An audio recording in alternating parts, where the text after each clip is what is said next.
spend so much time looking at screens that we forget to look at the sky. We spend so much time surrounded by noise that we forget how healing silence can be. And we spend so much time trying to control life that we forget how to simply walk with it. If your mind has felt cluttered, if your heart has felt heavy, if your soul has felt disconnected, the answer might not be more content, it might be contact with nature. Let's begin. You don't need a guru, you don't need a perfect life.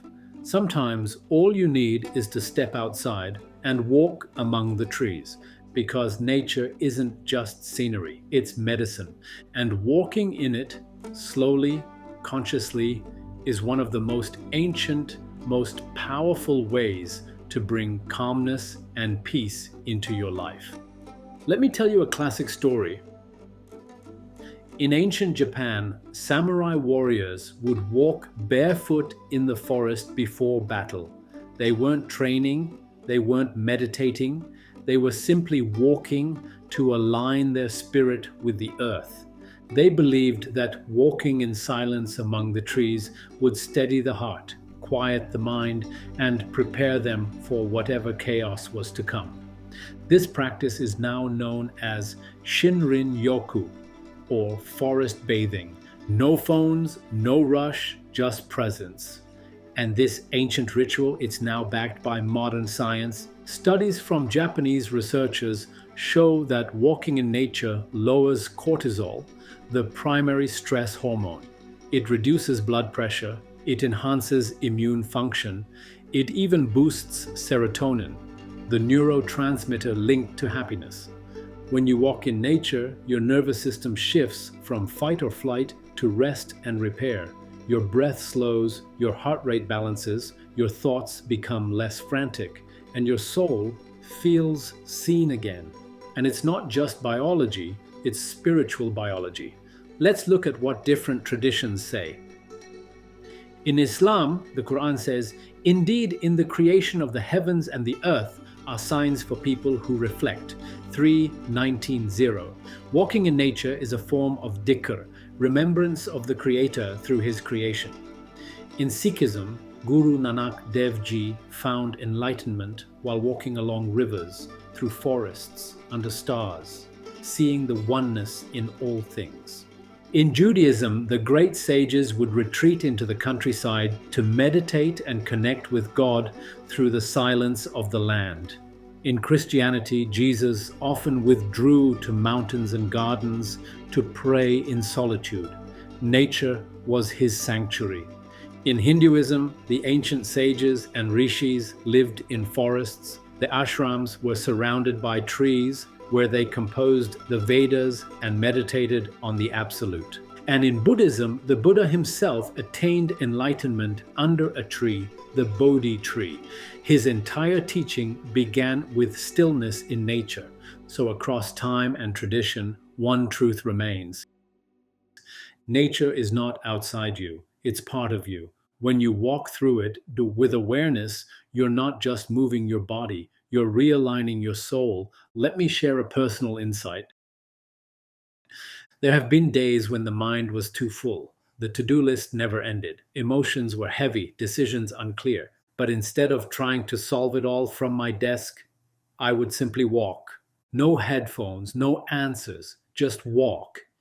And every time, without fail, the mind softened, the heart opened, and what seemed complicated became clear. Because when you walk among trees, they don't rush. When you walk near rivers, they don't resist. Nature becomes your mirror, teaching you how to just be. Now let's talk science for a moment. A study from Stanford University found that walking in green spaces decreases activity in the subgenual prefrontal cortex, the part of the brain associated with rumination or repetitive negative thoughts. In plain terms, nature helps stop overthinking. Another study in the Journal of Environmental Psychology showed that spending just 20 minutes in nature per day significantly boosts vitality and reduces anxiety. And a study in Frontiers in Psychology showed that walking in nature improves memory, cognitive function, and even creativity. Why? Because nature restores what the modern world drains. We are overstimulated, and nature is the great reset button. Let me give you 5 practical ways to use walking in nature as a daily ritual for peace. Number 1, walk slowly and without purpose. This isn't a workout, it's a walk in. Let your steps be gentle. Feel the ground, hear the birds, smell the air. Don't rush, don't count steps, just be present. Number 2, leave the phone behind or on airplane mode. Don't let notifications interrupt your connection. This is not scrolling time, this is soul time. Number 3, breathe with the trees. Inhale deeply through your nose, hold for a few seconds. Exhale slowly through your mouth. As you walk, match your breath with your steps. Let your body sync with the rhythm of nature. Number 4, notice without naming. Don't label everything. Don't analyze. Just look at the leaves, the bark, the sky. Let it wash over you without interpretation. Number 5, end with gratitude. Before leaving, pause. Place your hand on your heart. Whisper, "Thank you for this moment." Gratitude seals the peace. Let's pause for a second. If you've ever felt the peace of walking alone in nature, type "I feel it" in the comments. And if this message is reminding you to reconnect, hit that like button and share it with someone who needs to slow down. Now, back to our walk. One of the reasons walking in nature is so powerful is because it returns us to rhythm. You see, life has its own rhythm. The sun rises and sets. The seasons come and go.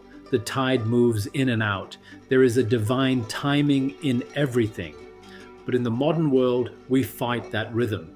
We rush, we force, we push against flow. Nature reminds us you don't have to force, you just have to align. A flower doesn't bloom faster if you yell at it, and your peace doesn't come quicker by thinking more. Peace is already here. You just need to walk into it. Let's close with this. Your mind is not a machine. It's part of nature. And when it gets overwhelmed, it's not asking for more control. It's asking for connection. Connection with stillness, with space, with trees, with rivers, with birds, with stars, with God. You don't have to go to the Himalayas. You don't have to find a monastery. Just step outside, feel the breeze, touch a leaf, and walk with presence. Because when you walk with nature, you remember who you are, not your job, not your status, but your essence, calm, connected, eternal. So, the next time you feel lost, don't look at your phone, look at the sky, and walk.